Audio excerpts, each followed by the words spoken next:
Mes lunettes, ouais. Merci. Bonsoir à tous. Alors, excusez-moi, mais j'ai oublié mes lunettes, elles vont arriver. Dépôt du procès-verbal de la séance publique du 27 mai 2024, qui, sans observation, sera considéré comme adopté à fin de séance publique.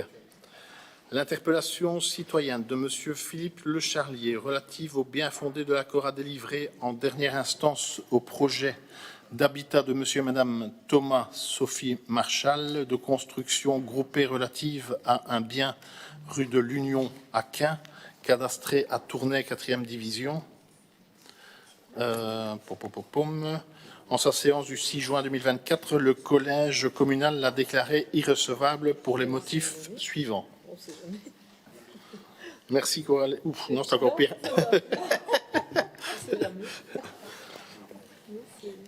La demande d'interpellation ne remplit pas les conditions reprises à l'article 87 du règlement d'ordre intérieur du Conseil communal. En effet, la question posée n'est pas de portée générale et porte sur un dossier en particulier. Elle ne respecte pas dès lors le prescrit de l'article 87 du règlement d'ordre intérieur du Conseil communal quant aux conditions de recevabilité. Alors, en point en urgence, je voudrais vous demander d'accepter un point en urgence. Cela concerne l'ancien musée de la porcelaine avec des travaux d'élimination de la mérule et de la mise hors eau, mode et conditions de passation de marché. Approbation. Vous avez entendu ou je dois répéter ? Donc, je vous demande si vous acceptez l'urgence concernant un point, à savoir l'ancien musée de la porcelaine, les travaux d'élimination de la mérule et de la mise hors eau, mode et conditions de passation de marché, approbation. Pas de problème ? Je vous remercie. Alors, en communication, le Conseil communal prend connaissance des documents suivants mis en annexe. L'arrêté d'approbation du 27 mai 2024 du règlement taxe sur les carrières. Le courrier adressé par Monsieur le ministre Philippe Henry en réponse à la motion relative à la problématique de la station de relevage des eaux 6 Grand Route à Gorin et ses conséquences sur la mobilité et le bien-être de riverains concernés. Le courrier adressé par Monsieur le ministre président du gouvernement wallon, Elio Di Rupo, en réponse à la motion relative à la problématique de la station de relevage des eaux à Gorin-Ramcroix et de ses conséquences sur la mobilité et le bien-être des riverains concernés, ainsi que le courrier adressé par Monsieur le ministre David Clarinval en réponse à la motion des agriculteurs. Nous aurons toute une série de questions ensuite, celle de Benjamin relative à la gestion de l'AIS, de Emmanuel sur le site des anciens abattoirs et de François Lebrun concernant le Tournai Gym Club. Au point 2, rapport des rémunérations 2024, exercice 2023, approbation. Pas de problème ? Je vous remercie. Au point 3, plan stratégique transversal, rapport d'évaluation finale, prise d'acte. Nous avions fait une section à ce niveau-là, pas de problème.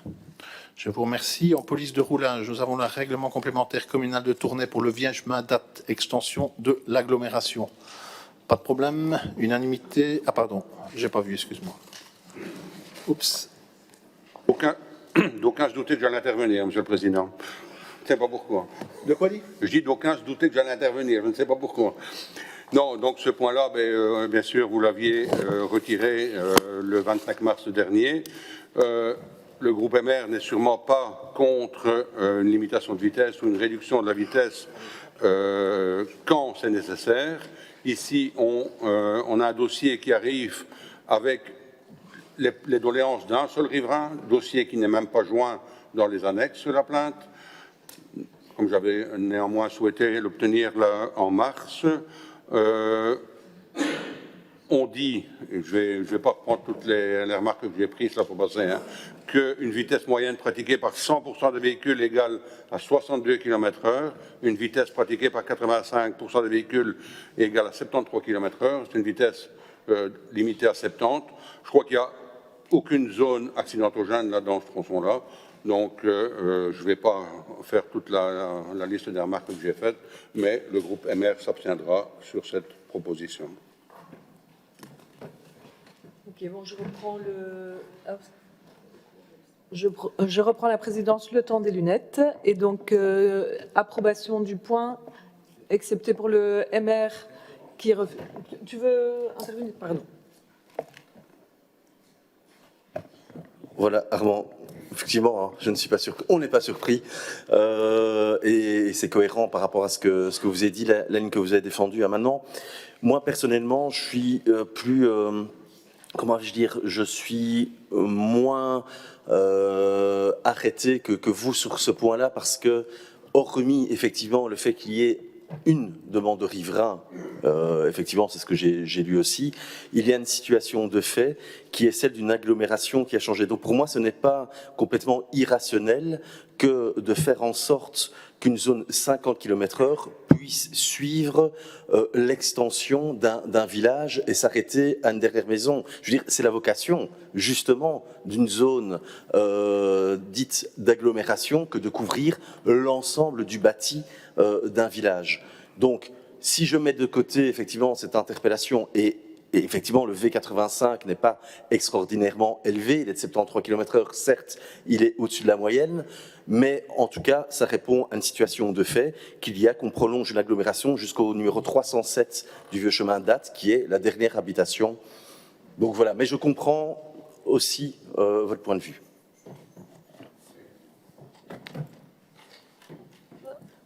Je ne vais pas allonger inutilement les débats, mais le panneau de début d'agglomération en venant d'Avine, juste après le pont, je pense que ça fait 6 mois qu'il retournait et qu'il ne sert à rien. Non, il est... Même pas pour... Il a pris le vent, mais je ne sais pas pourquoi. Mais donc, enfin bon, voilà, mais c'est une voirie que je passe là tous les jours et je suis persuadé qu'on ne va rien régler, mais enfin, on s'abstiendra quand même. Merci.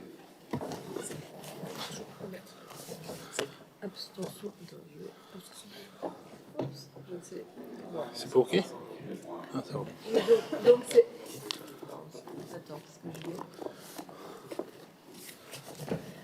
donc, si j'ai compris, c'est abstention ou abstention? Et pour les autres?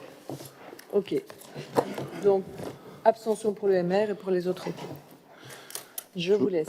Je vous demanderai un peu d'indulgence, mais il y a une demi-heure, j'avais mes lunettes, je ne les retrouve plus. Désolé. Hein. Donc, voilà. Je vais essayer celle de Sylvie, si ça peut aider, mais je ne pas très franc. Ah, si, ça va mieux. C'est parce qu'elles sont vertes que tu ne les veux pas, les miennes. Non, c'est bon. Désolé, hein, excusez-moi. Point 5, règlement complémentaire communal, rue Claquedon, extension de la zone résidentielle. Pas de problème? Benoît. Oui, donc c'est... Faut prendre ton micro. Oui, c'est OK pour l'extension de la zone résidentielle, mais comme ça a été dit en commission piétonne, il est nécessaire de rappeler la réglementation qui concerne les zones résidentielles et les zones de rencontre.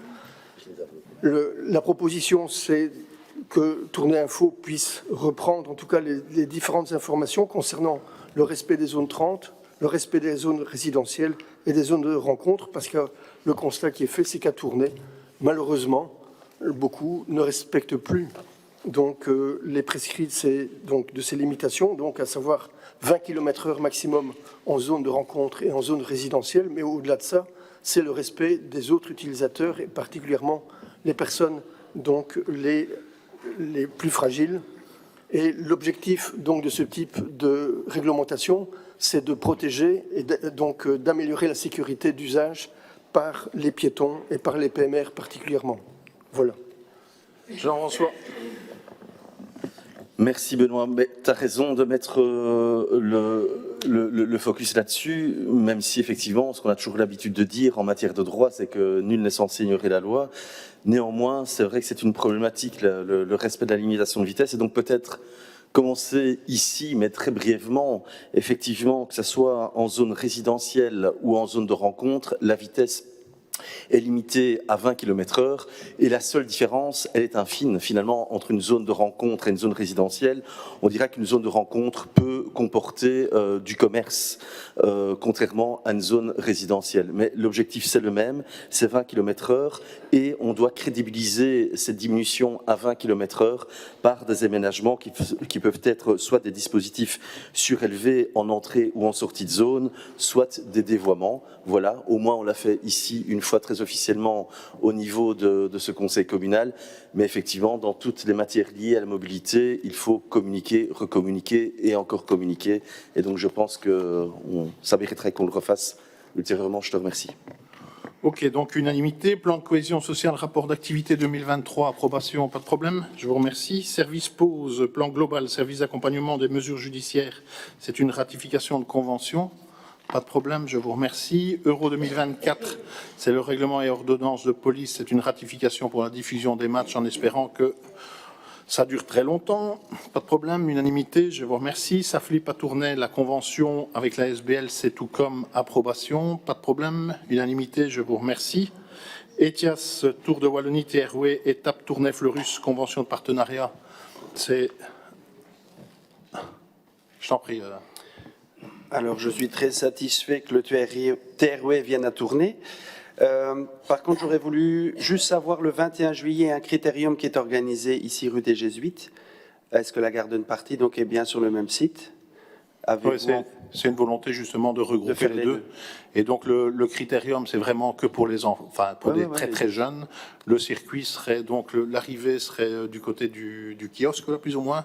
Ils redescendent l'ensemble du palais de justice. Ils arrivent à Saint-Pia et ils remontent ensuite la rue des Jésuites. Ça va.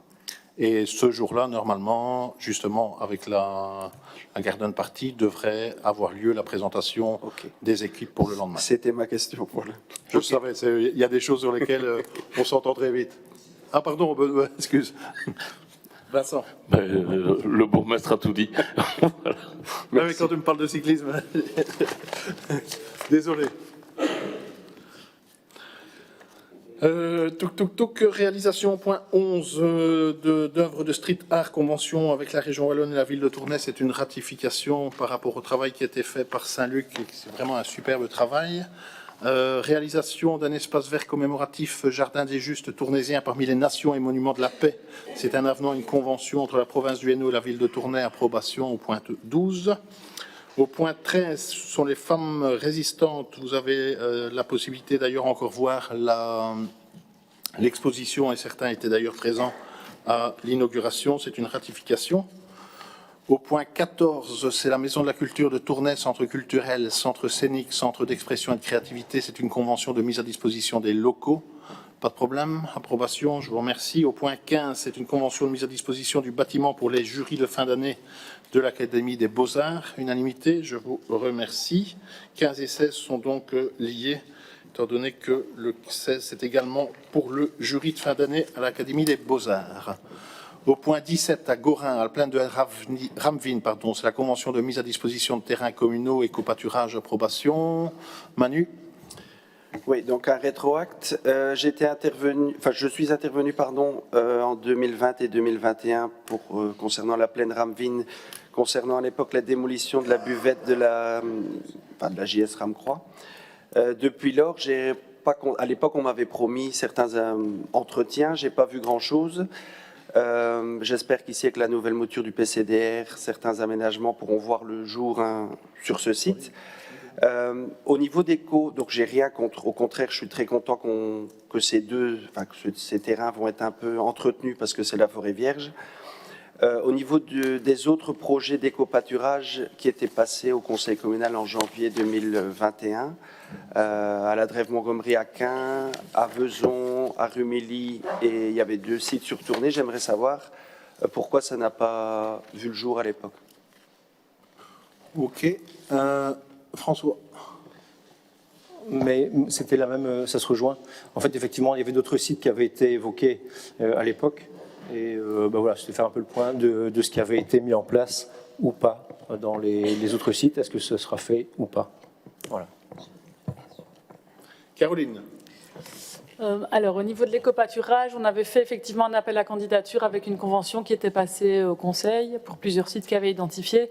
Si vous vous rappelez, enfin, j'imagine que vous ne vous rappelez pas de ce point, c'était un point de détail dans la convention, mais tout ce qui était clôture était à charge des candidats. Et en fait, c'est vraiment quelque chose qui a posé problème.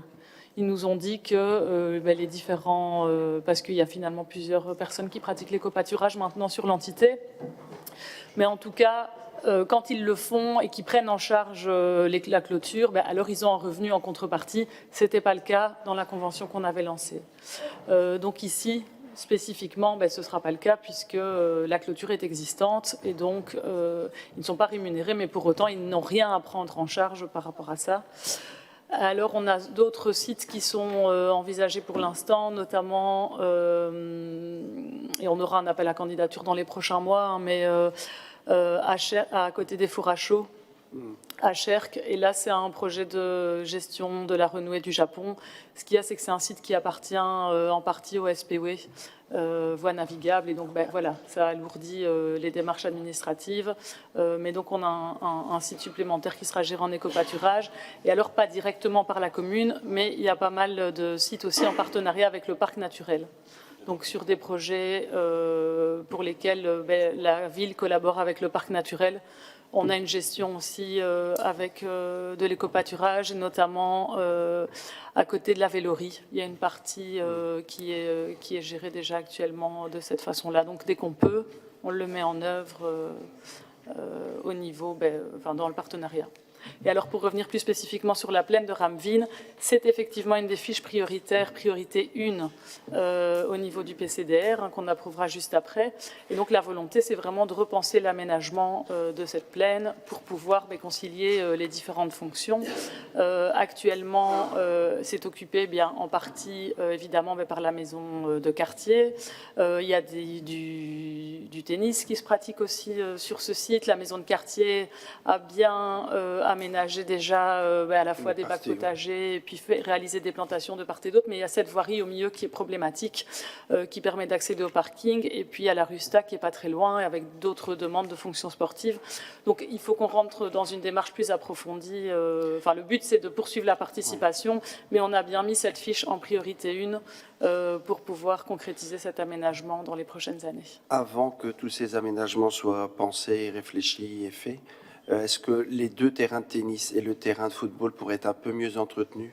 Parce que chaque année, c'est un peu galère aux abords de ces endroits. Voilà, juste une suggestion. Alors là, je passe la main. En termes de mauvaises herbes, etc. Oui. Ouais, mais certains jeunes le font, certains villageois le font, hein, mais je trouve parfois c'est un peu... Voilà. Mais très honnêtement, nos services espaces verts sont totalement débordés, notamment... En priorité, pour l'instant, on fait essentiellement les cimetières, mais avec la météo qui fait, c'est toujours difficile. Les sentiers, ce genre de choses devra bien évidemment être réglé, mais il y a certains miracles. Merci. C'est juste une information. Ok, merci. Mais c'est unanimité, je suppose, pour ce point-là. Aménagement des quais de Dumont et André Sakharov ferait aménagement de l'arrêt pour l'autobus partenariat financier. Pas de problème. Unanimité, je vous remercie. Au point 19, c'est un avenant à la convention liant la ville et Notélé. Approbation, pas de problème. Unanimité, je vous remercie. Au point 20, à la chaussée de Bruxelles, c'est l'octroi d'un bail amphithéotique au profit d'une société. Manuel. Rien du tout contre le bail, juste j'aimerais attirer votre attention concernant la sécurité et plus spécifiquement concernant la clôture qui borde ce terrain. J'habite pas loin, ici les beaux jours reviennent, chaque année il y a des bouts de clôture qui sont remis et 2-3 jours après c'est chaque fois éventré. Pour tous les gens qui vont à l'arrière de cette carrière, on a connu des drames. Je sais qu'à Cherques, je suis passé récemment pour une autre carrière, j'ai vu qu'on avait fait de la prévention et qu'on avait mis des barrières ERAS. Si on pouvait faire la même chose à cet endroit, parce que c'est assez problématique. Mais c'est quasiment impossible, en fait. à part faire de la prévention, etc., et signaler systématiquement qu'il y a danger mortel, dont on a encore vécu le cas l'année dernière, on l'a à peine fait que systématiquement, certains qui viennent parfois de loin, il y a une série de véhicules qui viennent notamment de France, et la difficulté, quand tu parles de l'autre carrière, notamment qui est une carrière privée, la difficulté même des policiers de pouvoir y aller dès lors qu'ils sont munis de leur gilet pare-balles, etc., c'est vraiment très difficile. Et donc, à part faire prendre conscience aux uns et aux autres des différents dangers, mais j'ai quand même, à l'heure actuelle, en tout cas, j'ai vraiment pas la solution, parce que une fois qu'il fait bon, des gens viennent un peu partout et on ne sait pas leur faire entendre raison. Et donc, à part envoyer la police à l'Orient, on sait encore le faire parce que c'est beaucoup moins dangereux, mais à l'endroit où tu dis, à savoir l'endroit... Mais c'est surtout l'arrière sur le parking de cette station qui mais est... là, je peux le remettre demain. On retourne dans 3 jours, c'est de nouveau découpé au sécateur. Il y a des endroits où il est indiqué interdit, passage interdit, etc., etc. Les 3/4 du temps, tu retrouves le panneau au fond de l'Orient, quoi. Et donc, la prévention, on continuera à en faire. La répression, on en fera aussi. Mais le risque zéro, à ce niveau-là, une fois qu'il va faire des chaleurs comme aujourd'hui, je peux te garantir que c'est nul et non avenu. Mais, enfin, évidemment, hein, c'est vraiment très difficile et je ne suis pas du tout en train de dire qu'on a une solution miracle, mais il y avait une rencontre entre les exploitants et les CNB, donc Cercle des naturalistes de Belgique, puisque c'est eux qui ont la convention pour l'entretien de cette partie-là de la carrière, hein, qui est actuellement une zone qui n'est pas encore une réserve, même s'il y a une volonté d'aller dans ce sens-là.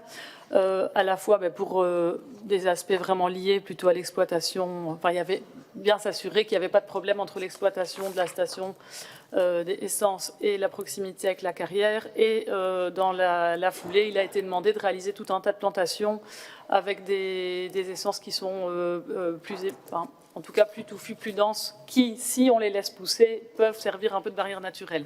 Maintenant, il faut qu'elles aient l'occasion de pousser. Ça, voilà. On essaye un peu par tous les moyens. Ok, unanimité, je suppose, pour ce point-là. Ensuite, au point 21, acquisition par la ville pour cause d'utilité publique de travées supplémentaires. Modification en termes de l'acte authentique, pas de problème, je suppose. Je vous remercie. Au point 22, construction d'un nouveau palais de justice, suppression d'une voirie, résultat de l'enquête publique, bail amphithéotique, approbation. Donc, c'est le suivi de ce qu'on avait déjà mis en place.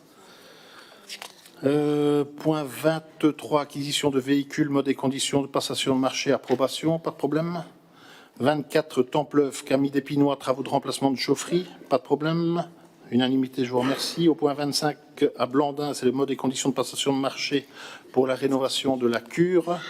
Pas de problème, je vous remercie. Au point 26, à Bari, école communale, travaux d'amélioration de performance énergétique, mode et conditions de passation de marché. Pas de problème, unanimité, je vous remercie. Au point 27, Tournai, conciergerie de la Alodra, travaux d'isolation, de parachèvement, technique spéciale PIV, mode et conditions de passation de marché. Pas de problème, je vous remercie. Au point 28, à la rue Cléris, rue Saint-Pierre, rue Sainte-Catherine, travaux d'aménagement dans le cadre de la PIV, mode et conditions de passation de marché, pas de problème.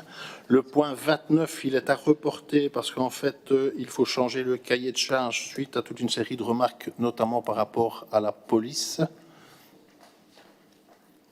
Tu peux intervenir, mais je veux dire, le point est reporté par rapport, justement, tout le cahier de charge, il doit être enlevé.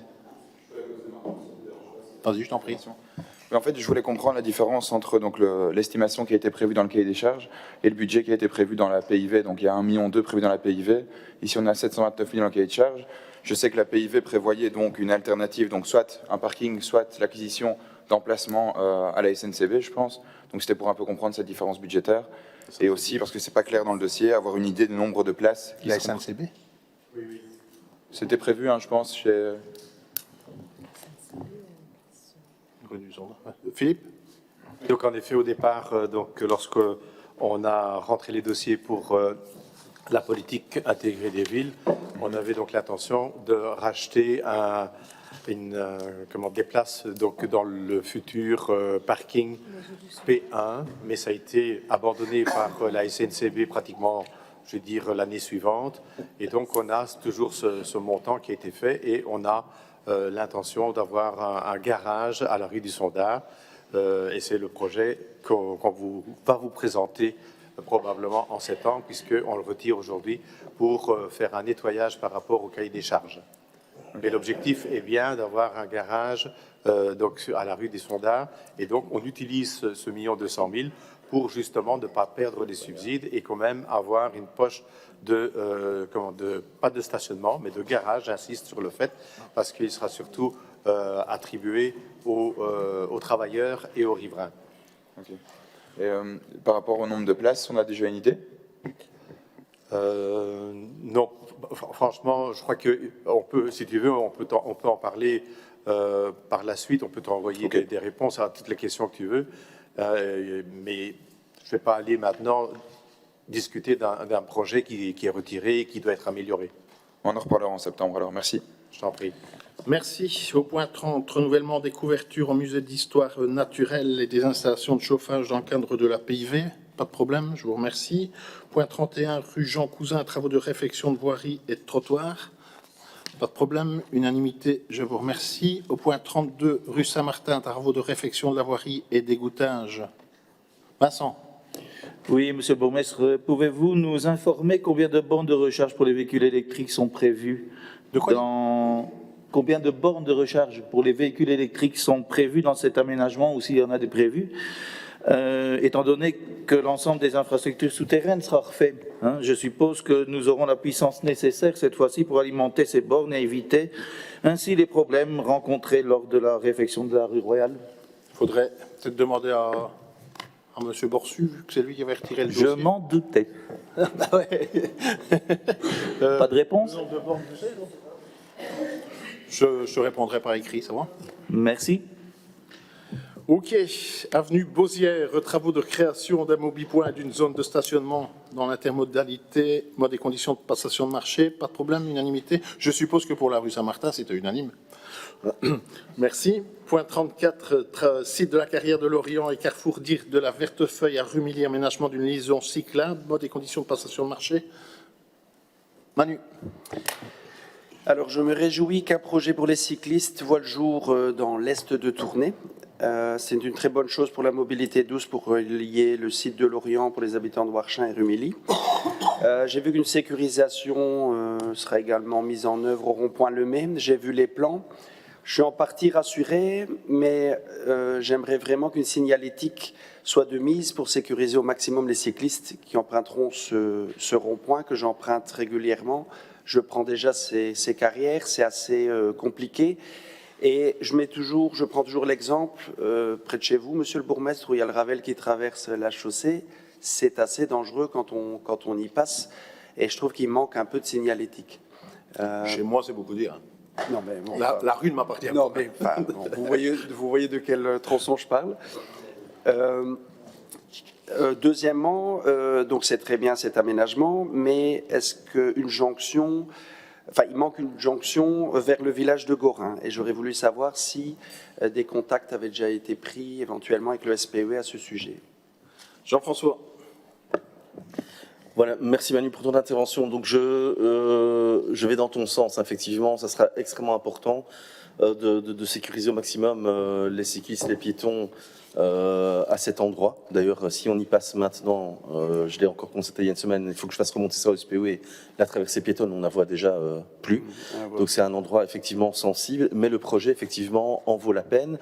Et tu as raison, il va encore en valoir plus la peine à partir du moment où on va aussi travailler sur la liaison cyclable qui va relier Gorin. Donc aujourd'hui, il va y avoir une avancée majeure qui ne va pas encore se permettre de nous connecter au rond-point Lemay, mais de Barry à plus ou moins la cimenterie de Gorin, il va y avoir des travaux de réfection qui vont notamment faire la part belle au réseau cyclable, avec un réseau cyclable protégé.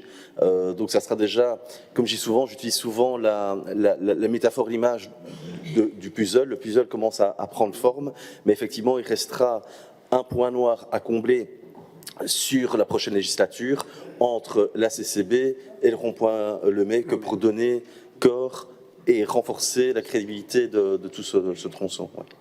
Ok, merci. Ok, merci. Unanimité. Je vous remercie. Au point 35, assistance à maîtrise d'ouvrage concernant la rue des Rocs. C'est une acceptation, pas de problème. Je vous remercie. Au point 36, Maison de la Culture, rénovation par achèvement, pas de problème. Unanimité. Je vous remercie. Au point 37, établissement de zone de protection autour du beffroi et de la cathédrale. C'est un avis à donner. Il y a eu une commission, une section. Benoît. Oui, mais simplement, c'est de mettre en évidence le travail qui a été effectué tant par le collège que par la commission communale d'aménagement du territoire pour à la fois évaluer la proposition de l'administration de la région wallonne et faire une contre-proposition qui intègre à la fois la nécessité qu'il y ait une démarche de soutien d'une part à l'administration communale, mais d'autre part aussi aux particuliers qui seraient dans la zone concernée. Merci beaucoup. Unanimité pour ce point-là. Je vous remercie. PCDR, approbation. Pas de problème. Manu, pardon. Il faut souligner le travail qui a été fait par tous les citoyens qui se sont mobilisés pour l'élaboration de cette nouvelle mouture du PCDR. Il y a 12 projets donc, sur 47 qui sont à mettre en œuvre en priorité 1. Il y a beaucoup de choses qui nous plaisent dans ce PCDR. J'en ai cité quelques-unes, je vais en citer quelques-unes, mais la création de maisons de village, on voit que c'est un besoin quand même assez important. Je ne parle pas que de Timouji, mais plein d'autres villages. Entretenir et valoriser les chemins, poursuivre les aménagements de lutte contre les inondations. On a bien avancé, mais je pense qu'on peut encore faire mieux. Il y a aménager les places ou certains lieux dans les villages en espace intergénérationnel, mettre en place une offre culturelle dans les villages. Donc tout ça, ça nous agrée. Il y a le réaménager le centre de Froyenne à long terme. Ça, je trouve que c'est vraiment quelque chose dans un des villages qui est très très beau. Et bien entendu, préserver et valoriser le château de Templeuve. Ça, vous savez bien entendu que je devais finir là-dessus. Mais afin que ce travail de concertation citoyenne ne soit pas simplement un catalogue de bonnes intentions, je suggère vraiment que ce document soit la base de travail de la future majorité communale, quelles que soient les formations qui la composeront, pour un futur plan stratégique jusqu'en 2030. Le ou la future échevine de la ruralité ou des villages aura déjà une bonne base de travail pour lancer des futurs projets. Le MR de Tournai a toujours fait de la défense et de la valorisation des 29 villages qui composent notre vaste entité une priorité. Nous voterons donc bien entendu ce point avec enthousiasme. Merci. Madame Léchevine des villages. Merci Manu. Voilà, alors c'est un travail de longue haleine, l'opération de développement rural. C'est un travail qui demande de l'implication des citoyens, qui demande aussi l'implication du quart politique qui est membre de la CLDR. Les citoyens ont été très très présents, on peut vraiment les remercier. Je voudrais remercier également, parce qu'elle est présente dans la salle, Camille Mesdag, qui était notre assistante à maîtrise d'ouvrage. C'est quand même un travail qui a duré près de 4 ans. On a eu également l'aide d'Espace Environnement et je trouve aussi que on a un travail de qualité. Au-delà du document qui est remis ici et qu'on va aller présenter à la région, elle a fait le lien avec tous les services de l'administration. On avait un comité de pilotage, évidemment, et je te rejoins pour dire que c'est une colonne vertébrale vraiment importante par rapport aux besoins des villages. Ce qui est intéressant aussi dans ce document, c'est tout ce qui a été fait pendant toute la mandature dans les villages, qui est valorisé là aussi. Il y a un bilan quand même important et très positif parce que c'était vraiment une thématique qui importait à l'ensemble du collège. Mais merci pour ton appréciation très positive. Merci beaucoup. Unanimité donc. Ensuite, au point 39, c'est l'amélioration de l'accessibilité biodiversité des aménagements du square Marie-Louise. Pas de problème, unanimité. Je vous remercie. Le point 40 est à retirer parce que le projet de réaménagement de la plaine des manœuvres en parc urbain nécessite la création, la modification et la suppression partielle de voiries. Au point 41, le site des silos, réhabilitation d'un ancien site industriel désaffecté comprenant une démolition partielle de certains bâtiments et la construction de 75 appartements, l'exploitation d'un parking souterrain et d'une cabine électrique. Pas de problème, je vous remercie. Ensuite, nous avons les fabriques d'église de 42 à 57 qui seront cette fois-ci votées à l'unanimité et on se demande pourquoi. Le point 58, c'est l'approbation des comptes annuels du CPAS. Une commission a eu lieu le 18 juin, tout comme la même commission s'est réunie pour le point suivant, au point 59, avec la modification budgétaire numéro 1. Unanimité pour les deux points, je suppose. Régie de l'abattoir, c'est l'arrêt et l'exercice 2024. Jean-Louis? Non, sur le point 59, le MR s'abstient en cohésion par rapport au vote initial du budget. OK. Point 60, par contre, unanimité, je suppose. Point 61, marché de services bancaires de financement des investissements. C'est une convention avec la zone de police et le CPAS. Approbation, pas de problème. Je vous remercie. Au point 62, c'est toujours un marché conjoint de services bancaires. Ville de Tournai, CPS, zone de police, approbation. Pas de problème, je vous remercie. Taxe sur le changement de nom au point 63. Pas de problème, unanimité. Je vous remercie. Au point 64, c'est déclassement de matériel informatique. Approbation. Pas de problème, unanimité. Au point 65, nous arrivons aux ordres du jour des intercommunales. L'intercommunale IMSTAM au point 65, pas de problème. Point 66, YTEC, pas de problème. Point 67, Sénéo, pas de problème. Point 68, ALE, c'est une décision de principe, pas de problème, je vous remercie. Au point 69, aux affaires administratives et sociales, ce sont l'affichage électoral pour les élections locales du 13 octobre 2024. Benjamin. Rassurez-vous, je ne suis pas obsédé par les élections. Néanmoins, je m'interroge sur le peu d'emplacements publics pour les panneaux par rapport à ce qu'on a connu il y a quelques années. On a mis le focus sur le centre-ville, plus 2 emplacements extramuros, si je me souviens bien. C'était la configuration du mois de juin. Est-ce que la ville ne pense pas que, enfin, votre administration ne pense pas qu'on pourrait décentraliser davantage sur d'autres villages d'importance, histoire de ne pas encourager l'affichage, lui, sauvage ou particulier, qui est d'autant plus laid qu'il est dispatché de manière moins organisée? Écoute, très honnêtement, on a fait le choix. Ce qu'on me dit, c'est qu'à Liège, il y a un panneau pour toute la ville. On n'est pas à Liège. Nous ne sommes pas à Liège. Mais effectivement, c'était une source d'économie, c'est clair. Ça coûte énormément cher. Les panneaux qui étaient en bois étaient systématiquement des panneaux qui, après une élection ou deux, finissaient quasiment, j'allais dire poubelle, mais on essayait d'en faire quelque chose, mais enfin, c'était pas terrible. Et donc ici, nous avons fait le choix de mettre un budget pour en mettre des panneaux qui sont quand même, me semble-t-il, un peu plus corrects en termes de propreté. Mais les montants sont quand même des montants assez impressionnants et importants. Et donc, on a fait le choix d'en mettre quelques-uns en centre-ville et de recouvrir les différents districts. Voilà. Okay, une bonne chose, pas une bonne chose, j'en sais trop rien, mais en tout cas, c'est une source d'économie, soyons clairs. Bon, disons que c'est un bon début.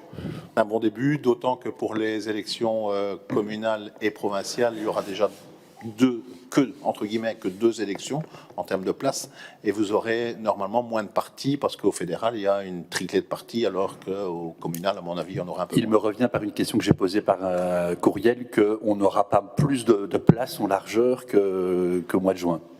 Non, mais à mon avis, de facto, si, parce qu'en fait, il y a toute une série de listes qui, à mon avis, ne devraient plus y être. Enfin, je vois mal... J'ai le même raisonnement, mais j'entends que ce n'est pas prévu. On verra. On verra. Oui, mais si on a moins de partis, il y aura plus d'espace. On le saura qu'en septembre. On ne le saura qu'en septembre, me glisse-t-on à ma droite. Je suppose que tu es pour les élections du 13 octobre. Il ne faut pas les remettre. Sinon, bon... Ok, je te remercie. Unanimité. Point 70, près de l'œuvre, heure de tristesse, le père malade. Je ne sais pas s'il y a un lien entre le point 69 et le point 70. C'est au musée des Beaux-Arts. C'est une prolongation. Au point 71, c'est le don d'un portrait de Fernand Godefroy et d'une gravure d'Edmond Messiaen. Approbation pour le MUFIM. Au point 72, c'est le règlement d'ordre intérieur pour l'enseignement fondamental. Pas de problème. Unanimité. Je vous remercie. Au point 73, personnel directeur enseignement et assimilé. Approbation donc du règlement de travail. Amendement, pas de problème, je vous remercie. Au point 74 à 81, ce sont tous les projets d'établissement. pas de problème. Je vous remercie. Au point 82, c'est le plan de pilotage adaptation aux contrats objectifs pour l'école Camille d'Épinois. Et nous en arrivons au point en urgence, qui est le point relatif aux travaux d'élimination de la mérule et de la mise hors eau concernant l'ancien musée de la porcelaine avec les modes et conditions de passation de marché Manu. Bien, lors du dernier conseil communal, lors du point concernant la vente du château de Templeuve, je vous avais interpellé concernant la présence de la mérule et de champignons au sein de l'édifice Templeuvois et des maisons situées à la rue Saint-Martin qui sont mises en vente depuis 1 an. Aujourd'hui, vous venez en urgence avec un dossier relatif à des travaux d'élimination de mérule. On n'entend pas très bien, tu sais. Ah, pardon. Ouais, parce que je Vous voulez que je répète? Ouais. Non, je vais lui dire. Donc, lors du dernier conseil communal, lors du point concernant la vente du château de Templeuve, je vous avais interpellé concernant la présence de la mérule et de champignons au sein de l'édifice Templeuvois et des maisons situées à la rue Saint-Martin qui sont mises en vente depuis 1 an. Aujourd'hui, vous venez en urgence avec un dossier relatif à des travaux d'élimination de mérule et de mise hors eau du musée de la porcelaine pour un montant de 195 000 € hors TVA. Selon ce que j'ai pu lire dans les documents fournis, le bâtiment se trouve dans un état de délabrement avancé. Il est constaté également des affaiblissements de parties de charpente au niveau de l'avant-gauche du bâtiment. Après un tel investissement en urgence et sans garantie de vente, si je ne m'abuse, ne pensez-vous pas qu'une gestion en bon père de famille, avec des investissements et des travaux constants durant plusieurs années, aurait pu éviter ce genre de dépenses ? Il me semble que poser la question, c'est en partie y répondre. Au vu de la situation malheureuse que nous n'avons d'autre choix que de suivre votre proposition pour éviter une aggravation de choses et qu'un drame se produise. Tu as raison, mais je veux dire, le problème de cette maison-là, si on ne prend que celle-là, c'est quand même pas que cette législature. Je veux dire, à un moment donné... je l'ai déjà dit 50 fois. Oui, mais comme tu le dis 50 fois, je vais le répéter aussi 50 fois. Quand il y a une tuile qui tombe, si on ne la remet pas, il y a une infiltration d'eau, et puis ça prend... Et c'est toujours la même chose pour plein de bâtiments communaux. Ouais, c'est bon. Si tu me permets quand même que je réponde. Donc, effectivement, il y a quand même toute une série de bâtiments qui sont dans un état catastrophique. Et comme je l'ai déjà dit, effectivement aussi, soit on continue à pleurnicher sur le sort de ces maisons-là, soit on essaie de trouver des pistes de solutions. Les pistes de solutions, nous avions effectivement mise en vente, et il faut savoir que nous avions quelqu'un qui voulait la racheter. Le seul problème, c'est que l'intéressé qui voulait la racheter ne connaissait pas très bien la spécificité d'un marché public. J'ai cru entendre, oui. Un marché public, et donc le fait que ça prend un certain temps, et donc comme ça prenait un certain temps, mais qui est tout à fait logique, je veux dire, c'est classique dans une vente avec un acteur public. Le type, il est parti. Entre-temps, nous avions fait en sorte de mettre en place un marché pour la mérule. Le seul problème, c'est que les montants des différentes offres que nous avons reçues étaient inférieurs, ce qui veut dire que recours 2 fois à la case départ. 1, le vendeur est parti, et 2, nous avons dû relancer la mérule. Et donc, le marché contre la mérule. Et donc, ici, soit, encore une fois, on continue à faire semblant qu'on ne le sait pas, ou soit on avance. Je veux dire, c'est un dossier qu'on aurait encore pu laisser pourrir peut-être jusqu'après octobre. J'ai pas envie de le faire parce que je pense qu'il y a véritablement urgence. Il y a urgence, pour ce bâtiment-là, et il y a même urgence pour le voisin. Et donc, oui, on peut continuer à le dire. On peut déjà faire la même étude pour Templeuve, on aura le même souci. Hein. Mais oui, mais Templeuve, ça fait 20 ans que tous les 6 ans, c'est un petit peu comme le dossier du musée d'archéologie, on le ressort. Tous les 6 ans. Non, j'interviens depuis 2012, tous les ans, tous les 2 ans. Je ne voudrais pas être méchant, mais entre 2012 et aujourd'hui, quand même été avec ta famille politique au pouvoir.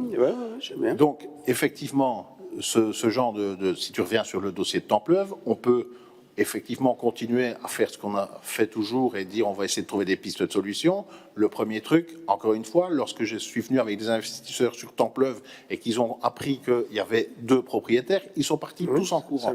Donc, qu'est-ce qu'on a fait? C'est essayer d'avancer, mais on avance bien évidemment au rythme d'une administration communale. Je ne parle pas de l'administration communale de Tournai, mais je parle bien évidemment des administrations en général, avec tout ce qui est lié aux administrations communales, au marché, etc., etc. effectivement, le château de Templeuf, ça plaise ou ça plaise pas, ou en tout cas, on a fait en sorte de faire évoluer le dossier. Ici, ces maisons, c'est un peu la même chose. Mais ici, donc, vous allez investir 195 000 €. Elles étaient mises en vente, combien celles-ci? 200? C'était 220, non? Je n'ai pas le montant, mais c'était un Donc montant. ça va être en plus. Mais très honnêtement, c'est clair qu'on n'ira certainement pas faire un bénéfice sur cette maison. La seule chose... Mais il faut trouver quelqu'un qui va l'acheter à ce prix. Oui, non seulement il faut trouver ça, mais même à la limite, un moment ou un autre, si on vend peut-être à un prix moindre, je préfère qu'à un moment ou un autre, on a une maison qui ressemble à une maison et éventuellement avec des habitants qui sont dedans et qui, à court terme ou moyen terme en tout cas, nous rapportera, parce que ce sera des taxes, etc., par rapport au personnel qui sont là, ou alors on continue à faire semblant. Mais moi, je souhaite même, je vois mal un investisseur arriver, mettre les 200 000 plus les 195 000 pour un bâtiment qui... il est évident qu'il faudra ressemble à rien. Donc il faudra le brader, mais sacrément. Bien évidemment qu'il faudra le brader, c'est clair, net et précis, mais c'est aussi le prix à payer d'avoir autre chose qu'un chancre. Pratiquement, quand on rentre ici à l'hôtel de ville, je pense que ça ne donne pas une bonne image de l'administration communale. Mais pour d'autres bâtiments hors château, hors ici maison, j'espère qu'on va retenir les leçons du passé et ne pas attendre... Mais tu verras, demain, tu seras peut-être à ma place et tu verras que l'état des finances des différentes communes ne sont peut-être pas nécessairement celles qu'on voudrait avoir. Et donc, à un moment donné, il y a des choix à faire. Soit on continue à dire je garde parce que je suis propriétaire de tel bâtiment. Le CPS a eu la même logique et je trouve qu'il a eu une logique tout à fait correcte en disant mais ces bâtiments, qu'est-ce qu'on fait?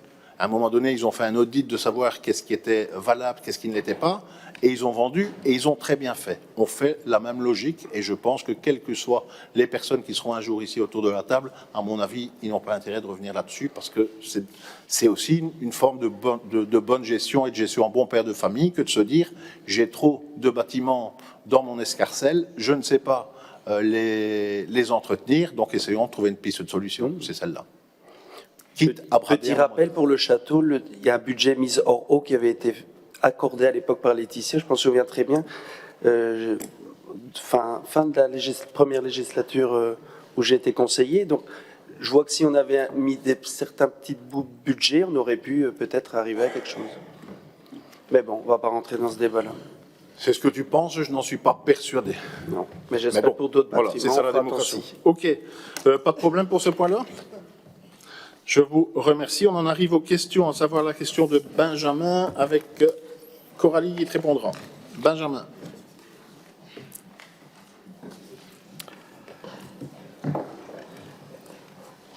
Monsieur le bourgmestre, mesdames et messieurs les échevins, dans le Tournai Info d'avril 2023, on peut lire à propos de l'agence immobilière sociale, AIS, Tournai Logement, que celle-ci garantit le loyer aux propriétaires bailleurs. Dans le même Tournai Info de février 2024, cette fois, à l'occasion de la présentation de la nouvelle directrice de l'AIS, il est indiqué que ce service permet aux propriétaires de se libérer des tracas de la gestion locative en garantissant le paiement régulier des loyers et la restitution du bien en bon état. Il apparaît que dans les anciens mandats de gestion conclus entre l'AIS et les propriétaires, il était indiqué que l'AIS garantit le paiement du loyer, que le logement soit occupé ou non et que le locataire est réglé ou non. Ce mandat de gestion a été remplacé par un nouveau mandat qui ne mentionne plus cette disposition. Il est simplement repris sous le point 4.7 vide locatif que les vides locatifs sont couverts à hauteur de 2 mois consécutifs par année. Quid dès lors des loyers impayés par le locataire? Manifestement, ils ne sont pas garantis et pour ce qui est des vides locatifs, la garantie se limite à 2 mois. Pourtant, des immeubles que la ville possède ont été mis en gestion à l'AIS, ce qui est une excellente chose. Pour ce faire, l'AIS a été prié de conclure un mandat taillé sur mesure pour la ville de Tournai, où il est stipulé en rubrique 3.3 l'AIS s'engage face au propriétaire, ici la ville, qu'en cas de carence du locataire quant au paiement du loyer, l'AIS s'engage à payer la quote-part du loyer propriétaire pendant toute l'occupation du logement, ainsi que les montants éventuellement dus au titre de charge. De tout cet exposé, je retiens 2 choses essentielles. 1. Il y a 2 poids, 2 mesures dans le traitement accordé aux propriétaires au sein de l'AIS. 2. Excepté la ville, pour la très grande majorité des propriétaires, les loyers ne sont pas garantis. Ma question est donc double. Petit a, pourquoi cette différence de traitement entre les différents propriétaires qui ont mis leurs biens en gestion à l'AIS en toute bonne foi? Petit b, pourquoi avoir induit en erreur les Tournaisiens en affirmant que les loyers étaient garantis alors que cela va à l'encontre de la réalité puisque ce n'est pas mentionné dans les mandats de gestion, mettant ainsi à mal l'image de marque de l'AIS ainsi que celle de la ville qui passe pour être, entre quelque sorte, profiteuse aux yeux des Tournaisiens. Merci pour votre réponse. Monsieur Brodkorn, ça ne m'arrive pas souvent, mais je peux vous dire qu'aujourd'hui, je suis en rage. Je n'ai rien contre le fait d'être interrogé, au contraire. Ça me permet de mettre en lumière parfois un travail méconnu et laborieux. Mais vous auriez vraiment pu le faire sans être insultant. Votre référence à un mensonge est inexacte et déplacée. Par ailleurs, vous ne semblez pas vraiment savoir de quoi vous parlez et votre question est loin d'être claire puisque vous mélangez plusieurs éléments. Donc, je vais d'abord prendre le temps de clarifier les choses et de différencier la question des propriétaires privés et de la ville. Pour les propriétaires privés, vous faites référence à un nouveau mandat de gestion. On n'a peut-être pas la même notion du temps, mais sachez que ce mandat de gestion a été validé par le CA de Tournai Logement lors de la précédente législature. Je n'y étais pas, mais votre représentant y était, et déjà depuis longtemps. Votre question sous-entend que j'ai voulu modifier les choses au désavantage des propriétaires. Il n'en est donc rien. Vous affirmez que les paiements des loyers ne sont plus garantis lorsque le logement est occupé et que le locataire ne paye pas son loyer. C'est faux. Les loyers sont toujours garantis. Je vous signale simplement que c'est l'essence même de l'agence immobilière sociale. Écoutez l'émission de nos télés, le plus de l'info du 15 juin, et vous entendrez la directrice de la Fédération des AIS dire la même chose que moi. Vous parlez de mensonges parce que 2 articles Tournai Info présentant en quelques lignes l'AIS Tournai Logement font mention de garantie de paiement régulier du loyer. Il n'y a aucun mensonge dans ces propos et le mandat de gestion stipule bien que le paiement de la quote-part due au propriétaire est dû à partir du premier jour d'occupation d'un locataire. Je le répète, c'est l'essence même d'une AIS. Concernant le paiement du loyer quand il y a des vides locatifs, le mandat de gestion en vigueur, voté, je le rappelle, par votre représentant et non par moi, limite effectivement le paiement des vides locatifs à 2 mois consécutifs par année. Chose qui m'avait interpellée depuis le début de mon mandat et que j'avais questionnée auprès de l'ancienne directrice.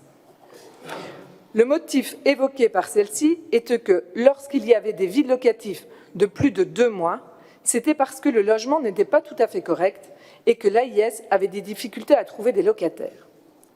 Limiter le paiement des vides locatifs à 2 mois, c'était donc une façon d'inciter les propriétaires à faire les travaux nécessaires. Ce principe est re-questionné à nouveau avec la nouvelle directrice et votre représentant le sait très bien puisque nous l'avons évoqué lors de la dernière réunion du conseil d'administration. Un nouveau mandat de gestion est en cours de rédaction. La ville maintenant. Le mandat de gestion avec la ville a bien été revu sous cette législature, à mon initiative, dans la mesure où les mandats de gestion entre la ville et Tournai Logement étaient venus à échéance depuis plusieurs années et qu'il y avait lieu de les renouveler. Pour rappel, vous avez voté ce mandat de gestion au conseil communal de mai 2021 et votre représentant a voté ce mandat de gestion au conseil d'administration de Tournai Logement. Étonnant que ce soit aujourd'hui que vous le découvriez. Il a été mis au point avec l'aide du service juridique de la ville, parce que le mandat de gestion proposé par l'ancienne directrice, qui a été licenciée entre deux, donc l'ancienne directrice de Tournai Logement, ce mandat était très peu lisible. Et donc, c'est essentiellement sur la forme et pas sur le fond qu'il diffère. Sur le paiement du loyer, il n'y a aucune différence de formulation. et sur la garantie de paiement des villes locatives, vous affirmez que la ville passe pour profiteuse aux yeux des Tournaisiens. Le mandat de gestion ne dit rien de différent de celui des propriétaires privés, si ce n'est qu'il précise les choses, telles que je l'ai expliqué juste avant.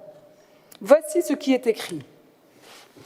Dans le cas où l'immeuble serait rendu en tout ou en partie indisponible à la location pendant une durée consécutive supérieure à 2 mois, l'AIS sera dispensée du paiement de la quote-part du loyer et des charges.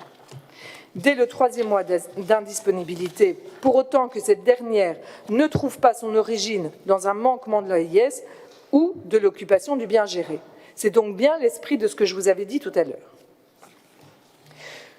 Je voudrais souligner que ce travail de réécriture du mandat de gestion dans la ville, entre la ville et Tournai Logement s'inscrit dans mon travail titanesque entrepris autour de la remise en ordre de la régie foncière, puisque les logements mis en gestion par la ville à Tournai Logement sont des logements de la régie foncière. La mise en ordre de cette régie, dont j'ai la compétence, a porté sur les aspects techniques, rénovation et remise en état des biens, mais aussi sur les aspects financiers, transparence dans les attributions de logements et une mise en ordre administrative. Vous savez, M. Brodkorn, moi, ce que je retiens de votre question, c'est plusieurs choses. Vous avez été très mal informé par votre représentant en CDH devenu engagé au conseil d'administration de Tournai Logement. Votre représentant, qui pourtant ne se prive pas de poser des questions et formuler des demandes auprès de la direction et de moi-même. Pas moins d'une quarantaine de demandes ont été formulées en moins de 6 mois. Le pire, c'est quand je relais ces demandes au conseil d'administration, il dit ne pas se souvenir de les avoir posées. C'est une blague. Votre représentant, qui pourtant ne se prive pas d'enjoindre à la direction de répondre à ces multiples demandes, alors que celle-ci et moi-même l'avons averti qu'il n'était pas possible de répondre dans l'immédiat. Il vient sur place en s'imposant et en empêchant la directrice de se consacrer aux priorités émises par le conseil d'administration. Ne faites pas non, c'est juste. Il a arrêté la directrice en train de faire un entretien d'évaluation avec une personne. Il l'a arrêté pour venir chercher des documents. Votre représentant, qui pourtant a des comportements d'intimidation, de menaces et de harcèlement, j'en veux pour preuve qu'il envoie des excuses à la directrice pour son comportement à une réunion de bureau et il dit lui-même avoir fait de la comédie. Et ces comportements, vous étiez bien informés, puisque plusieurs membres du conseil d'administration vous ont interpellé à ce sujet. Je vous les ai personnellement exposés en toute transparence. Plutôt que d'en faire quelque chose pour rendre un cadre serein et constructif à l'association et au profit de la population, vous préférez poser des questions qui sèment le doute sur la qualité du travail de Tournai Logement. La nouvelle directrice, qui donne toute son énergie pour déployer l'association, a dû faire des mails d'appel à la sérénité à cause de votre représentant. Je lis son mail. Chers administrateurs, je me permets de vous écrire afin d'attirer votre attention sur les conditions actuelles dans lesquelles se tiennent les réunions. Il est de plus en plus difficile de maintenir un niveau de discussion et de prise de décision adéquat dans ces circonstances. Chaque jour, l'équipe se défoule pleinement pour remplir les missions de l'AIS. Il y a 6 mois, j'ai pris la direction de Tournai Logement avec l'ambition de contribuer à l'évolution et de bâtir un avenir prometteur.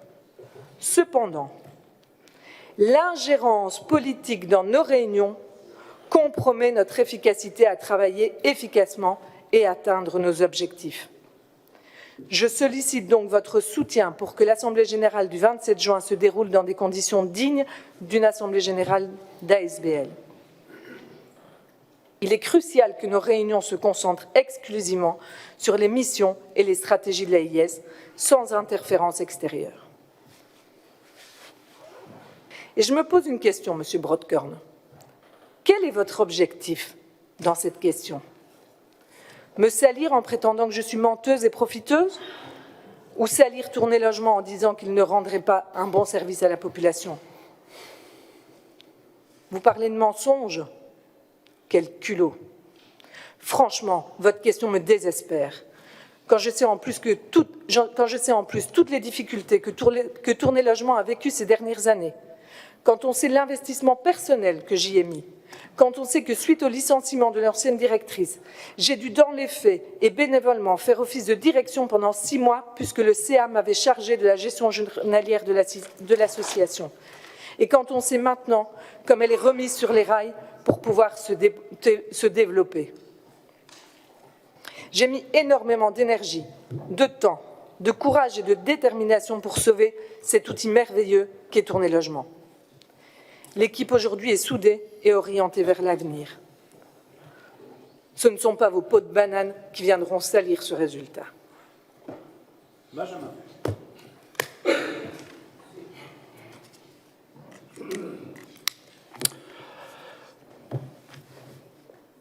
Madame Leschwin, ma question vous met en rage. Votre réponse me consterne. Vous avez été totalement hors sujet. Au début, vous avez effectivement répondu un petit peu sur la question qui était extrêmement factuelle, à savoir, je suis juriste, je vous le rappelle, j'ai face à moi 2 mandats de gestion, un mandat de gestion ville et un mandat de gestion privé. Et je fais que lire ces mandats de gestion et je constate que sur le mandat de gestion pour les citoyens, il n'est rien prévu en termes de garantie de paiement de loyer, comme ce l'est pourtant rédigé dans le mandat de gestion ville que nous avons eu l'occasion de voter. Vous me donnez un peu l'impression d'être comme ce petit garçon que j'ai eu quand il avait 6 ans, à qui je disais « t'as fait une bêtise » et qui me répond « oui, mais mon frère aussi, il a fait une bêtise, donc c'est pas grave ». C'est pas parce qu'un mandat de gestion a été rédigé par un autre que nécessairement il ne peut pas être questionné. Et ici, ce soir, je questionne le bien fondé d'un mandat de gestion. Vous m'aurez répondu, mais non, c'est la même chose, rassurez-vous, Monsieur Brodkorn, les loyers sont garantis, que ce soit pour les privés que pour la ville, on restait bons amis. Et puis, et abracadabra, voilà que vous vous lancez dans un procès ad hominem à propos d'un conseiller politique et vous commencez à nommer des intervenants, à citer des mails et à vous présenter en victime d'une cabale contre vous. Mais redescendez un peu sur terre. Je vous ai posé une question extrêmement factuelle et vous me répondez sur le ton de « on m'a blessé, on m'a montré du doigt, je suis vraiment sali dans mon honneur ». Non, je suis désolé, vous partez en vrille et vous êtes totalement hors sujet. Alors voilà, vous aurez brillé par cette réponse, cette sortie presque larmoyante, mais totalement à l'opposé de la réponse que j'attendais de votre part. Voilà, les gens apprécieront. Quant à moi, j'ai eu une réponse qui me satisfait en ce qu'elle est factuelle. Pour le reste, je vous laisse à vos commentaires. Ils ne m'intéressent pas. Merci. Manu, concernant le site des anciens abattoirs.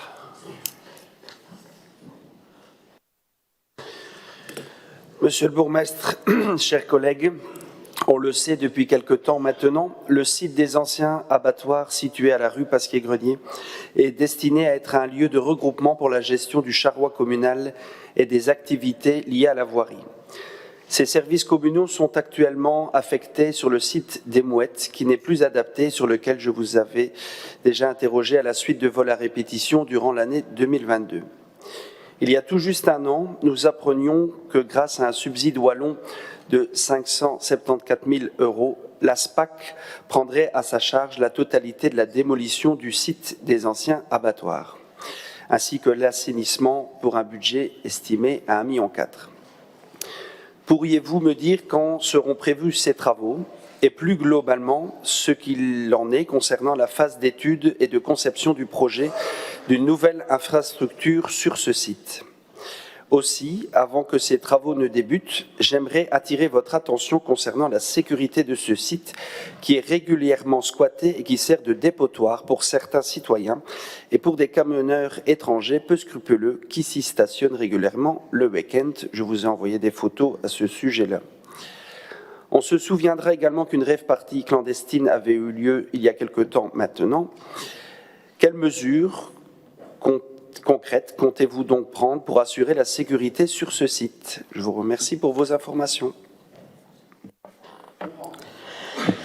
Monsieur le conseiller Manu, tu sais que ce dossier me tient à cœur. Donc en 2020, lorsqu'il a été question de discuter de l'avenir des servitudes de passage à céder ou non dans le cadre de la vente de l'ancien abattoir, j'ai fait la proposition au collège de renoncer à cette vente incertaine et compliquée afin de pouvoir réfléchir et élaborer un projet de rassemblement des services techniques aux alentours du pont de mer. Ce projet étant d'autant plus logique à mes yeux que nous disposions déjà de terrains de stockage jouxtant l'abattoir, ainsi qu'un chemin le long de la voie ferrée le reliant aux ateliers du pont de mer. Cette proposition permettait aussi de désaffecter à terme le site des Mouettes et les hangars y attenants. Bâtiments et hangars qui auraient nécessité des travaux d'envergure pour les mettre en conformité et qui n'auraient, même après leur réhabilitation, pas donné entière satisfaction en termes d'organisation du travail. Le collège à l'unanimité a soutenu cette proposition. Le cabinet de M. le bourgmestre a alors entamé des démarches auprès de l'ASPAC pour voir si nous pouvions obtenir des subsides afin de dépolluer le site.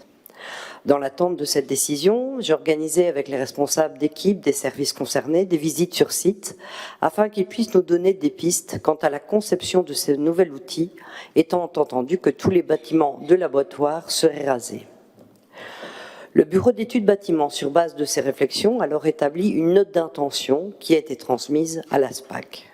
C'est grâce à ce travail que nous avons obtenu les 1 434 000, 1 401 patates, dont tu parles pour couvrir la totalité de la démolition du site et son assainissement, soit 1 hectare 67, 40% venant de l'ASPAC et 60% par la région wallonne. Ce projet fait partie d'un portefeuille de 5 projets FEDER 2021-2027, dont l'ASPAC est chef de file attitré au développement économique. Le 11 juin dernier, avec notre architecte, j'ai fait visiter le site au gestionnaire valorisation et à la chef du projet au niveau de l'ASPAC. Le planning des interventions est à présent établi, je dirais donc, il n'y a plus qu'un. Toutes les étapes que je mentionnais maintenant sont prises en charge par l'ASPAC, ce qui implique que le dossier ne reviendra pas tout de suite devant le conseil communal. Alors bien entendu, les dates que je donne sont des dates théoriques, on sait très bien comment ça va pour certains dossiers, donc vous m'en voudrez pas si ça décale un petit peu. Alors en août, l'ASPAC fera un relevé des infrastructures existantes avec les inventaires amiantes.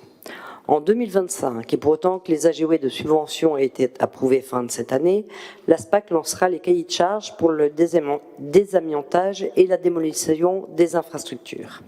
Les années 2026 et 2027 seront consacrées aux démolitions et études de sol. L'année 2028 verra la phase de dépollution. De notre côté, nous allons remettre pour février 2025 l'avant-projet sur les plans, les élévations et les accès carrossables, avec une estimation des travaux et aménagements. En 2026, nous chiffrerons les travaux de construction des bâtiments et des abords et introduirons le permis unique.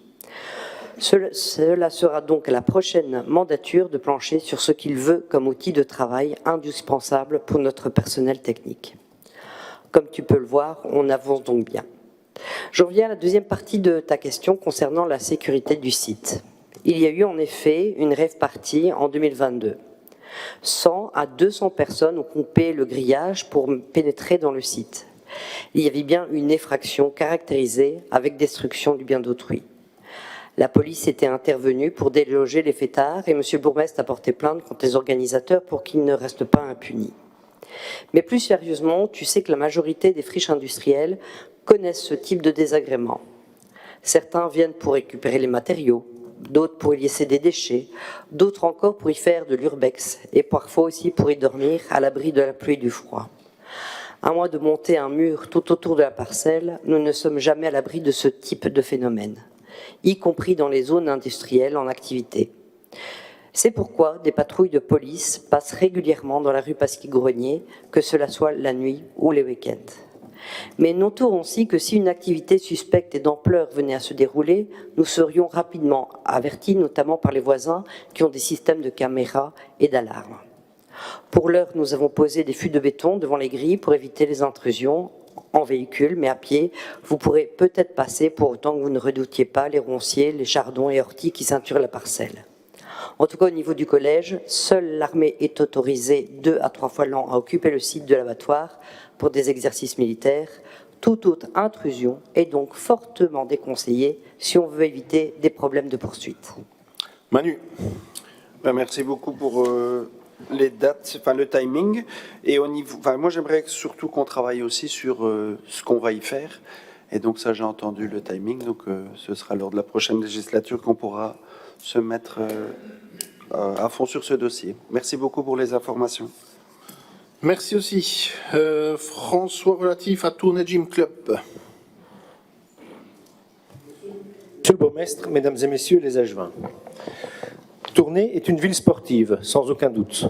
L'offre y est très importante et variée. Le handball, le water-polo, le basket, le volley, le judo, l'athlétisme, le foot américain, le hockey sur gazon, la boxe, le tennis, le padel, la danse, le cyclisme, etc., etc. Et sans oublier, bien évidemment, nos 2 clubs qui se sont dernièrement illustrés en accédant à la division supérieure à l'issue de leur saison, à savoir le football et le rugby. Bref, nos jeunes et moins jeunes ont un choix immense dans la pratique du sport sur notre territoire, nous pouvons nous en féliciter. L'un d'eux, non cité plus haut, connaît également un succès grandissant depuis de nombreuses années, la gymnastique. Nous avons à Tournai un club riche de plus de 500 membres, le Tournai Gym Club. Mais contrairement à tous les autres qui ont leur stade, leur terrain ou leur salle dédiée, il est sans domicile fixe, comme déclaré dans la presse début d'année. 500 membres, il faut les loger, et c'est là que le bas blesse. Aujourd'hui, il ne faut pas moins de 5 sites pour loger tous les gymnastes. 5 sites, c'est énorme en matière de gestion et d'organisation d'un club amateur et de ses équipes. 5 sites à équiper, c'est également excessivement coûteux, d'autant plus que la gymnastique, contrairement à bien d'autres sports, a pour caractéristique de nécessiter beaucoup de matériel et un temps de montage et démontage très important au début et à la fin de chaque séance, si elle doit laisser place à d'autres disciplines qui partagent le même lieu. Temps de montage et démontage qui empêtent bien évidemment sur la partie purement sportive de chaque cours. Ma question est la suivante. La ville de Tournai a trouvé des solutions et mis en œuvre des moyens parfois importants pour la pratique de la plupart des sports proposés sur notre entité. Quelles solutions concrètes et viables pouvez-vous apporter au Tournai Gym Club à moyen terme afin qu'ils puissent bénéficier d'installations qui leur seraient exclusivement dédiées et qui leur permettraient d'évoluer davantage tout en renforçant l'identité du club et l'esprit d'appartenance de ses sportifs? Je vous remercie pour votre réponse. Monsieur le conseiller, cher François, merci de ta question. Comme tu l'as très bien souligné, eh bien, la ville de Tournai rayonne sur son territoire et en dehors également par sa pratique et ses offres multiples en matière sportive. Les derniers chiffres soulignent d'ailleurs, et je tiens à le mettre en exergue, qu'elle est la 3e ville de Wallonie, après Liège et Charleroi, en termes de clubs affiliés à une fédération sportive. Afin de permettre cette riche et intense offre sportive, qu'elle soit organisée par un club sportif, un club de loisirs ou en individuel, des équipements sont bien entendu requis, voire indispensables. Et nous n'en manquons pas. Nous avons sur toute notre grande entité 7 halls de sport qui hébergent chacun plusieurs clubs pratiquant des disciplines sportives différentes. 2 piscines qui accueillent plusieurs clubs, sans compter une multitude d'infrastructures publiques partagées. Ces structures reçoivent, et c'est à noter, également, dans pas mal de cas, des écoles et du public. Cette mandature, dans le cadre de son PAST, a eu à cœur de maintenir, d'améliorer et compléter ces infrastructures sportives, la qualité et le développement de celles-ci. La piscine de Lorient et le SATA en sont des exemples parmi tant d'autres, sans oublier le plan de relance dans lequel nous nous sommes inscrits, portant sur la performance énergétique et le confort des utilisateurs, ou encore les investissements annuels de maintenance des équipements sportifs, terrains synthétiques, panneaux de basket, gradins, éclairage, filets de protection, et la liste est loin d'être exhaustive. J'en profite pour souligner que les investissements pour le sport ont d'ailleurs été très conséquents sous cette mandature. Les moyens budgétaires disponibles sont donc mobilisés de manière à répondre aux besoins de tous. Les infrastructures sportives communales, les salles scolaires du réseau communal, mais également des autres réseaux, les salles privées, sont les fondations de notre tissu associatif sportif. En ce qui concerne spécifiquement le Tournai Gym Club, eh bien, je suis bien conscient des difficultés qu'ils éprouvent et que tu as énumérées dans ta question. J'ai d'ailleurs pu en discuter avec certaines personnes actives du club lors de mon passage au hall des sports de Tournai en février dernier, à l'occasion de la compétition annuelle qu'ils organisaient. J'en profite d'ailleurs pour les féliciter de cette excellente organisation où j'avais été très impressionné par la qualité des prestations de toutes et tous ces jeunes athlètes, gymnastes, enfants et adolescents, tant à la poutre, au cobarque, au cheval d'arçon ou travail au sol. C'est donc la preuve de l'excellent travail des chevilles ouvrières de ce club, dirigeants, moniteurs, bénévoles. Ce club important de notre entité fréquente effectivement plusieurs infrastructures différentes pour répondre à ses besoins. Et je comprends très bien que ce ne soit pas l'idéal. Au niveau de la ville de Tournai, elle héberge ce club au hall des sports de Tournai et accueille les gymnastes à raison de 3 fois par semaine. C'est près de 335 heures qui ont été enregistrées en termes d'occupation en 2023. Alors le soutien de la ville et de sa maison des sports à ce club s'exprime de plusieurs manières. Mise à disposition d'heures d'occupation dans des infrastructures sportives communales de qualité, soutien et veille sur des équipements sportifs et soutien logistique à l'organisation d'événements et de compétitions sportives. Comme il est souligné par la présente question, le club aspire à bénéficier d'une infrastructure dédiée à la pratique de gymnastique, tant pour faciliter l'installation des agrès, donc les agrès c'est les appareils et plateformes que les gymnastes utilisent, que pour réduire la décentralisation des activités. Alors plusieurs entretiens et rencontres ont déjà eu lieu dans le cadre du dialogue avec ce club à ce sujet. Le Tournai Gym Club est en la recherche d'une infrastructure propre à acquérir ou à louer. La ville de Tournai reste bien entendu attentive afin d'apporter son soutien au développement du Tournai Gym Club, tout en essayant de trouver une solution pour qu'ils puissent avoir leur chez eux. Mais la mission, il faut bien le dire, est loin d'être évidente, et ce, avec la meilleure volonté du monde. Effectivement, les contraintes infrastructurelles nécessiteraient pour ce club une surface de 1500 m², dont un peu plus de 1000 m² dédiés à la surface sportive, et entre 7 à 9 mètres de hauteur. Ce sont les normes, d'où les difficultés rencontrées. Néanmoins, soyez sûrs que l'objectif de la ville est, et sera toujours bien entendu, de rechercher, en fonction de ses capacités, les solutions aux besoins de ces clubs sportifs et donc du Tournai Gym Club. En te remerciant d'avance pour ta diligence quant à la présente note de réponse et en espérant avoir pu apporter les éléments utiles attendus. Merci pour la réponse et les divers éléments. Donc, j'ai bien compris tout ce qui a été fait, tout ce que le nombre d'infrastructures qu'on a. On a 2 piscines, ça j'ai retenu, mais je ne parlais pas d'aquagym, je parlais de gym tout court. Maintenant, mais j'ai pas forcément réponse. Qu'est-ce qui va être fait? Est-ce qu'on a une solution, à part chercher parce que je sais qu'on cherche, enfin j'entends qu'on cherche, mais est-ce qu'on a des solutions? Apparemment, on n'en a pas. Maintenant, ce qui est un peu interpellant dans ce dossier, c'est que vous n'y étiez pas, vous, et je ne pense pas qu'il y ait beaucoup de gens ici autour de la table qui étaient à l'époque, mais le hall des sports qui a été conçu comme il est maintenant n'est absolument pas évolutif. Ça aurait été très bien d'avoir un hall évolutif, on aurait pu agrandir d'un côté ou de l'autre. Alors je sais qu'on ne peut plus agrandir, qu'il n'y aura plus de bâti sur la plaine des Manœuvres, mais c'est quelque chose qui aurait été faisable et bénéficier effectivement de la buvette commune aux 2 bâtiments, des vestiaires communs pour les 2 bâtiments, et c'était simplement une piste de peut-être 1000 m², si j'ai bien compris, juste à côté, qui permettrait quand même d'avoir leur surface propre.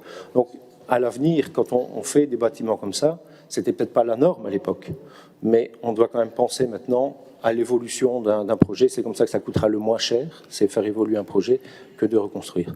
Bon, donc je suppose que patience, les recherches sont en cours, ils seront contents de le savoir, et je suis rassuré que vous gériez tout ça en bon père de famille. Merci. Ok, merci beaucoup.